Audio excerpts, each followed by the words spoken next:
Hello बच्चों, let's see this question. This question says in the characteristic X-ray spectra, some atoms superimposed on continuous X-ray spectra. तो आपको बताना है कि चार ऑप्शन है कि P represent K alpha line, Q represent K beta line, Q and P represent K alpha K beta line, और चौथा दे रखा है relative position of K alpha K beta depend on particular atom. तो देखिए यहाँ पर एक्सरे पे dependent question है आपके पास। तो पहले तो की कॉन्सेप्ट लिखे इसका। की कॉन्सेप्ट की बात करते हैं। ये होता है types of X rays, types of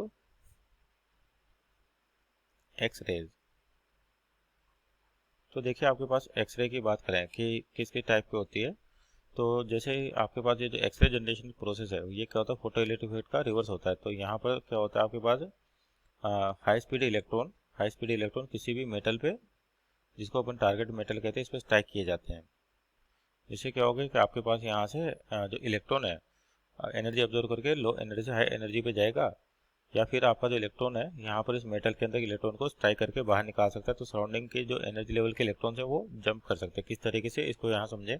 जैसे आपका न्यूक्लियस हो गया और इस तरह से हमारी एनर्जी लेवल्स है आपके पास।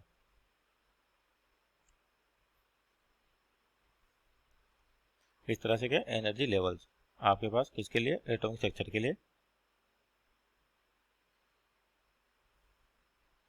अब देखिए यहाँ पर इलेक्ट्रॉन जो होंगे, इस तरीके से इलेक्ट्रॉन्स होंगे इस वाले में। हर एनर्जी लेवल पे आपके पास क्या होगा, इलेक्ट्रॉन्स होंगे। अब हो क्या रहा है कि जो फास्ट मूविंग इलेक्ट्रॉन्स है, यानी कि मान लेते हैं कि यहाँ से बहुत ही स्पीड से आपका एक इलेक्ट्रॉन आया और आके वो क्या कर रहा है, इस टारगेट के जो टारगेट मेटल इसको स्ट्राइक कर रहा है। तो इलेक्ट्रॉन क्या होता है कि यहाँ पर जब एटम के पास पहुँचता है या मेटल के पास पहुँचता है, तो कंडीशन क्या हो सकती है कि आपका इलेक्ट्रॉन बिना टकराए किसी इलेक्ट्रॉन के यहाँ से जब गुजरे, तो न्यूक्लियस क्या करे, उसको अपनी ओर खींच ले, क्योंकि पॉजिटिव चार्ज है। तो ये क्या होता है, इसका पाथ डाइवर्ट हो जाता है। तो पाथ डाइवर्ट होने का मतलब क्या होगा, चार्ज पार्टिकल का अगर यहाँ पे देखिए पाथ डाइवर्ट हो गया, इसका मतलब एक्सेलरेटेड हो गया। और जब भी कोई चार्ज पार्टिकल एक्सेलरेट होता है तो उसे अपने को एनर्जी मिलती है। और एनर्जी किसके बराबर, एनर्जी ऑफ फोटोन के बराबर। तो इस तरह से अगर कोई एनर्जी मिलती है, इसको तो बोलते हैं कंटिन्यूस एक्सरेज। कंडीशन आ सकती है कि अगर आपका जो इलेक्ट्रॉन है, सपोज करिए इलेक्ट्रॉन है आपके पास यहाँ पर जो हाई स्पीड से आ रहा है, और आकर क्या होता है इस वाले इलेक्ट्रॉन के साथ स्ट्राइक कर जाता है। तो यानी कि इलेक्ट्रॉन क्या करता है, अपने साथ साथ इस वाले इलेक्ट्रॉन को नॉकआउट कर देगा, यानी कि ये भी एटम से बाहर निकलेगा और जो आपका इलेक्ट्रॉन इंसिडेंट हुआ था वो भी बाहर निकलेगा।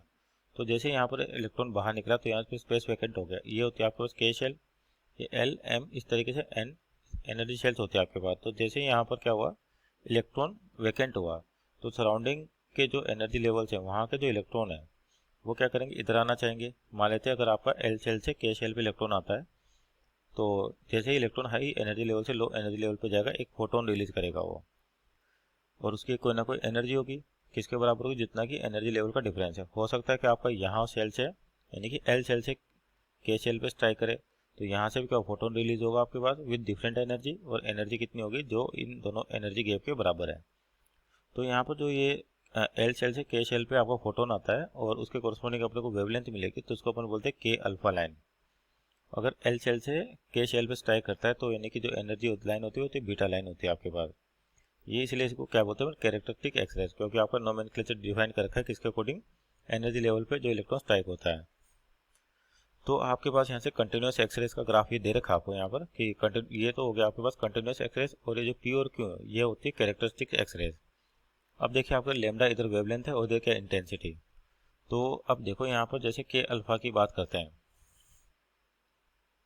ये कहाँ से कहाँ का ट्रांजिशन आपके पास, n इक्वल टू 1 से n इक्वल टू 2 कह सकते हैं। यानी कि तो ट्रांजिशन होगा n इक्वल टू 2 से n इक्वल टू 1, या कह सकते हैं एल शेल से के शेल के लिए।